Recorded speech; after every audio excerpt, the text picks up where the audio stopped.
BJP की दिक्कत सारी ये है कि उनकी जितनी इवेंट्स हैं, अगर आप नोट कीजिए तो पीसेस में आ रही हैं। एक फ्लॉप होता है, दूसरी इवेंट लाते हैं, दूसरा फ्लॉप होता है, तीसरी इवेंट लाते हैं। महिला आरक्षण को मास्टर स्ट्रोक समझा, फिजल आउट हो गया।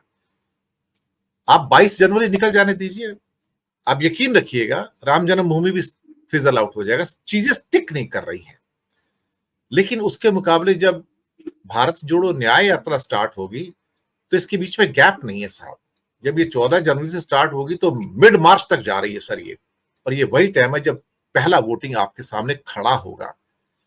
जो भी इवेंट सस्टेन करेगी प्रतिदिन के हिसाब से, उसकी कामयाबी के रीजंस ज्यादा हैं। यानी कि एक मैराथन रेस है।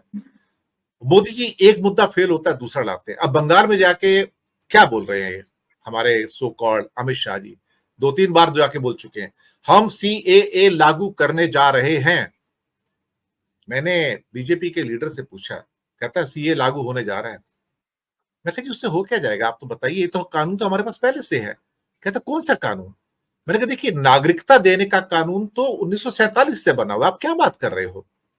और भारत सरकार के पास अधिकार है कि वो किसी को भी नागरिकता दे सकते हैं, हिंदू, मुसलमान, सिख, ईसाई, पारसी, चाहे कोई अमेरिकन नागरिक हो, ब्रिटिश हो, कैनेडियन हो, कोई भी किसी को दे सकते हैं। आपने अदनान सामी को भी नागरिकता दी है, वो कैनेडियन नागरिक थे, वो तो मूलतः पाकिस्तानी है। कहता मतलब, मैंने कहा सीए कानून के अंदर आप नागरिकता ही तो दे रहे हो, और क्या कर रहे हो आप? और उसके लिए दूसरा कानून लाने की जरूरत क्या थी? ऑलरेडी आपके पास तो कानून है ये। कहता पहले कानून था क्या? मैंने कहा अगर आपको इस बात का ज्ञान नहीं है तो मैं क्या कर सकता हूं, आप बताइए ना। इतने लोगों को जो पहले नागरिकता मिली हुई है, कौन से कानून में मिली है?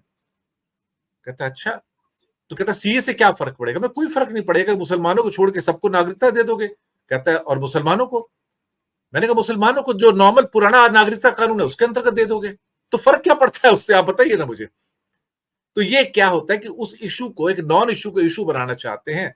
और अगर ममता बनर्जी उस पर रिएक्ट नहीं करेगी, वो कहेगी ठीक है देना दे दो ना, तो ये मामला आगे ही नहीं जाएगा। ये उसको हाइप क्रिएट करना चाहते हैं कि एक बहुत बड़ी चीज है ये, इसमें कुछ है ही नहीं देखा जाए तो। हेमंत कुमार जी। दिनेश जी, अभी खड़गे साहब ने जो एक बयान दिया है उसमें उन्होंने कहा कि मीडिया से उन्होंने सहयोग मांगा है। तो मीडिया से सहयोग मांगने का जो मकसद है उनका, मीडिया को ये बताना कि आपकी भी ऐतिहासिक जिम्मेवारी है कि आप इस देश को जोड़े रखने के लिए, इस देश में अमन चैन भाईचारा कायम रखने के लिए, इस देश की विरासत को बचाए रखने के लिए अपनी भूमिका का निर्वाह करें और हमारी पार्टी को सहयोग करें। खुला उन्होंने यही बात कही, और नहीं तो हमारी पार्टी समाप्त हो जाएगी। तो ये कहने का मकसद क्या था? मकसद ये है कि निश्चित रूप से कांग्रेस आज की तारीख में इंडिया अलायंस में सबसे बड़ी पार्टी है, और वो जो प्लान के तहत आगे बढ़ रही है उसमें उसको ये चुनौती पता है कि माहौल बनाने के लिए इस देश का पूरा मीडिया जो है उनके खिलाफ काम कर रहा है। उसमें मेन स्ट्रीम मीडिया का बहुत बड़ा हिस्सा है, जिसमें प्रिंट मीडिया है और डिजिटल मीडिया है, सब लोग उसके खिलाफ है। और मैंने पहले भी आप ही के शो में ये उदाहरण भी दिया था एक संपादक जी का, और अभी भी उनका अखबार सामने पड़ा हुआ है। वो रोज लगातार वो अखबार में कथावाचक की तरह लिख रहे हैं। तो खड़गे साहब ने जो ये समर्थन मांगा मीडिया से कि सहयोग कीजिए, तो ये है कि अब राहुल गांधी की जो यात्रा शुरू होने जा रही है, और उससे पहले जो कांग्रेस की अलायंस कमेटी है उसने अपनी रिपोर्ट दी है और कहा है कि 14 जनवरी से पहले उन राज्यों में, जिन राज्यों में अलायंस करके चुनाव लड़ना है, उन राज्यों में खास करके उसमें बिहार, झारखंड, महाराष्ट्र, ये राज्य है जहां अलायंस करके चुनाव लड़ना है, उनसे सीटों का तालमेल हो जाए। और बाकी के राज्यों में भी जहां कांग्रेस अकेले लड़ रही है, कांग्रेस वहां अपने संगठन को मजबूत करने के लिए और अपने उम्मीदवारों को तय करने के लिए बातचीत कर रही है। अभी देखने का इसमें देखने वाली बात यह है कि जो बीजेपी का जो पूरा राम जन्मभूमि, ये राम मंदिर में प्राण प्रतिष्ठा का जो मसला है, वो ज्यादा फोकस उनका कहाँ है? ज्यादा फोकस हिंदी प्रदेशों में है, खास करके बिहार, झारखंड और उत्तर प्रदेश। अगर मैं कहूँ इन 3 राज्यों पर बहुत सबसे ज्यादा फोकस है। इन 3 राज्यों में जो सीटें हैं लोकसभा की, वो बिहार और यूपी मिलाकर 120 हो जाती है।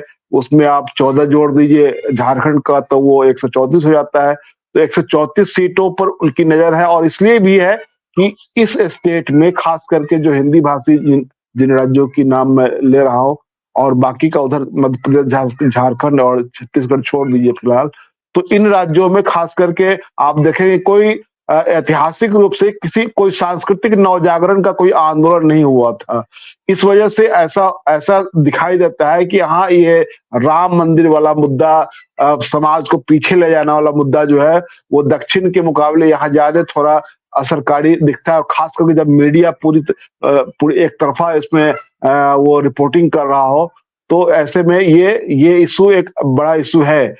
रही बात की कांग्रेस जो तैयारी कर रही है, उससे ये लग रहा है कि जैसे खड़गे साहब ने उसमें एक और बयान दिया था, जब उनसे पूछा गया कि संयोजक के बारे में क्या तय हुआ है, चाहे कब तक तय करेंगे, तो उन्होंने कहा कि यह एक ऐसा सवाल है जो अमिताभ बच्चन के कौन बनेगा करोड़पति वाले में ये सवाल का से जुड़ा हुआ सवाल जैसा लग रहा है। यानी कि उनका मकसद, उन्होंने ये साफ साफ कह दिया कि ये आप जो कर रहे हैं उसका जवाब वो फिलहाल देना नहीं चाहते हैं, वो आगे बढ़ गए इस सवाल को लेकर के।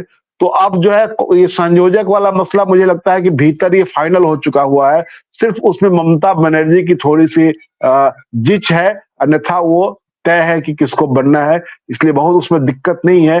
तो चीजें जो लग रहा था बिखर रही हैं, वो धीरे धीरे शेप ले रही हैं।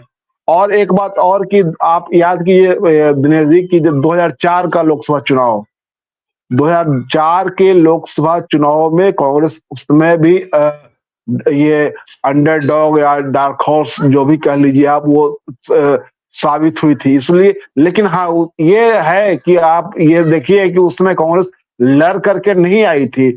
जो फील गुड वाला जो ये एहसास था बीजेपी का, उसको इतना उसमें मदमस्त थी कि उसको पता ही नहीं चला कि उसके पांव के नीचे से जमीन खिसक रही है। लेकिन आज की तारीख में वो भाजपा फील गुड में है, दूसरे तरह का फील गुड है, लेकिन जो उसकी जो पूरी जो उसको लीड करने वाले लोग हैं आगे से, वो कितने शातिर हैं इस बात को देख लीजिए कि एक साथ ईडी के छापे पश्चिम बंगाल से लेकर के और छत्तीसगढ़ हरियाणा तक सब जगह छापे पड़ रहे हैं एक साथ, और चुन चुन करके लोगों पर छापे पड़ रहे हैं। तो उनकी सारी मशीनरी, उनकी पार्टी, उनका चुनाव प्रचार अभियान, उसके बाद सीबीआई, ईडी, आईटी, सारी मशीनरी उनकी काम कर रही है। इस बीच में राहुल गांधी की जो न्याय यात्रा शुरू हुई है, निश्चित रूप से चीजें शेप आउट हो रही हैं और उसका असर दिखेगा, मुझे ये लग रहा है। और खासकर जो ये प्रचार जो चल रहा था कि इंडिया अलायंस में बहुत कुछ बिखरता हुआ दिखाई दे रहा है, अब मुझे लग रहा है कि वो बिखराव वो एक तरह से संगठित हो रहा है।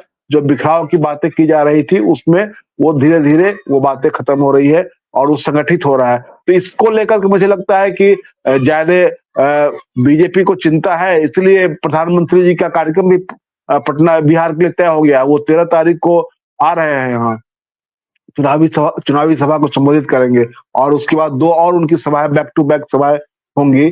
तो ये जो राहुल गांधी की जो यात्रा है वो निश्चित रूप से इनका जो पूरा राम मंदिर वाला मसला है और प्रधानमंत्री जी का जो मसला जो शुरुआत हो रहा है और बिहार से वो कर रहे हैं। तो आप इस बात का भी ख्याल रखिए कि बिहार से करने के पीछे मकसद क्या है, और खास करके बेतिया से कर रहे हैं वो, जो कि यूपी से सटा हुआ इलाका है। तो इनका मकसद निश्चित रूप से ये है कि ये कांग्रेस को जवाब दिया जाए और कांग्रेस की न्याय यात्रा जो है मुझे लगता है कि एक नया नैरेटिव गढ़ने में कामयाब होगी। दिनेश जी।